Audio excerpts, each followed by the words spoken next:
So, in the previous lectures, we had discussed about the single phase control converter connected to DC motor drive. So, now onwards we will discuss about how the DC motor can be controlled by the 3-phase converters. So, there are 4 types of converters. So, we have 3-phase half wave converter, 3-phase half controlled bridge converter, 3-phase fully controlled bridge converter, and 3-phase dual converter. So, in this class we will concentrate on the 3-phase half controlled converter connected to separately excited DC motor. So, this is the circuit diagram of 3-phase half control converter. So, in this case the load is a separately excited DC motor. Okay. So, in case of 3-phase half control converter, bridge converter, so there are 3 SCRs T1, T3 and T5 and 3 diodes, okay, D2, D4 and D6. So, here the 3-phase voltage is applied here, okay. So, VP1, VP2 and VP3, these are all the phase voltages.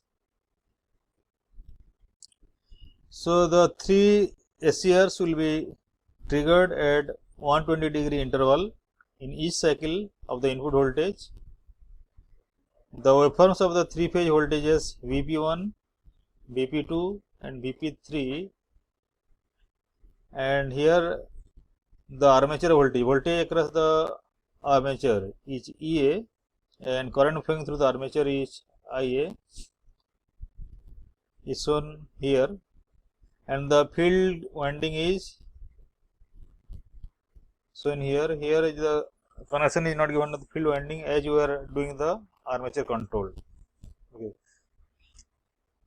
So, you can assume here, okay, the conduction is continuous. Okay, assuming the continuous conduction, the average voltage applied to the armature is, okay, given by actually the phase voltages, okay, the 3 phase voltages, okay, VP1, VP2 and VP3 are displaced in with each other are 120. That means these are the 3 phase balance voltage.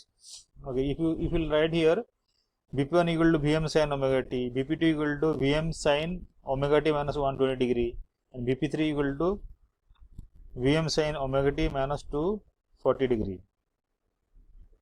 Okay. So, the output voltage has 3 symmetrical pulses of 120 degree duration. So, here you can say, so if we are going to measure the line voltage, so line voltage will be the vector difference of 2 phase voltages. Okay. So, this is the 3 phase waveforms is shown here. Okay. So, the conduction sequence is, okay, 6 1 1 2 2 3 3 4, then 5 6 and 6 1. Okay. So if the T1 D6 are conducting, actually in this case, in case of single phase, the reference voltage will be 0 volt. 0 is the reference, or 0 degree is the reference, but here in case of 3 phase, the reference will be 30 degree. That means at 30 degree, okay, the T1 is going to be triggered. Okay. So each SCR will be conduct for a period of 120 degree. Okay. So when T1 D6 are conducting, okay, so T1 is associated with the phase 1 VP1 and D6 is, okay, D6 is connected to line 2. Okay. So that means when T1 D6 are conducting, the voltage across the load will be the line voltage, that is the vector difference of BP1 minus BP2. Okay. So when T1 D6 are conducting, then here you will get the output voltage will be, this line voltage will be BP1 minus BP2. Similarly, when T1 D2 are conducting, at the time, okay, the line voltage is the vector difference of BP1 and BP3. Okay. So this is how you will get the output voltage waveforms. Okay.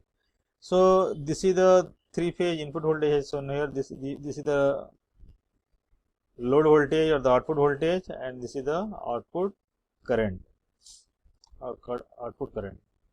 Okay.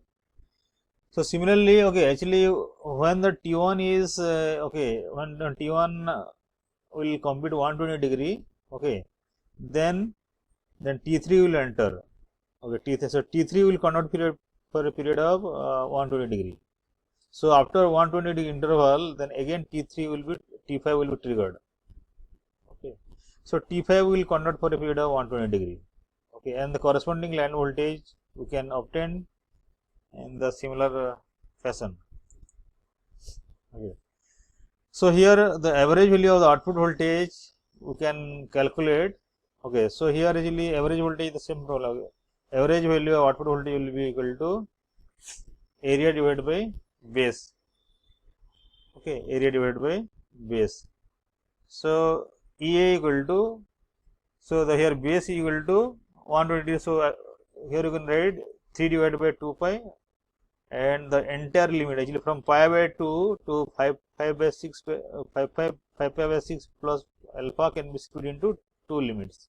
Okay, so during the period pi by 6 plus alpha to 90 degree, that means so the line voltage will be equal to Vp1 minus Vp2. Okay, that is equal to root 2 V sin omega t minus root 2 V sin omega t minus 120 degree. Okay, then during the period, okay, 90 degree to okay, or pi by 2 to 5 pi by 6 plus alpha, during this period you can write Vp1 minus Vp3. Okay, that means root 2 V sin omega t minus sin omega t minus 240 degree. Okay, so after substituting this limit and simplification, ultimately you will get the average value of the output voltage will be equal to 1.35 divided by 2 VL into 1 plus cos alpha, where VL is the line voltage. Okay, where VL is the line voltage. So finally we will get the expression for the average value of output voltage is equal to EA equal to 0.675 VL into 1 plus cos alpha. So here the output voltage or the average value of the output voltage is a function of firing angle. For different value of firing angle, we will get the various output voltage, and in turn we will get the various speed. Okay, so from this expression, okay, actually we know that the back EMF equal to okay K1 omega into phi, or as it is separately excited DC motor, the flux is constant, so we can write some constant into omega. Okay, also the torque, okay, the torque is proportional to okay armature current. Okay, so by substituting the value of IA and EV in the previous expression, so you will get finally you will get 0.675 VL into 1 plus cos alpha, that's equal to K omega plus Tm into RA divided by K. Okay, or the speed equal to, so speed in terms of torque you will get this expression. Okay, so the speed is a function of the firing angle. Okay, for different value of firing angle. Okay, so you can plot the speed torque characteristics here. Okay, so here the okay as the okay the speed equation will follow the linear law. Okay, Tm is equal to Kia. So this speed torque characteristic will be a straight line. Okay, but it is not parallel with the torque axis, but it is slightly drooping. So this drooping is due to the armature current. Okay, so when here actually this alpha 1 is less than alpha 2 is less than alpha 3, that means for a particular value of torque, so if you are increasing the firing angle, then the speed will decrease and vice versa.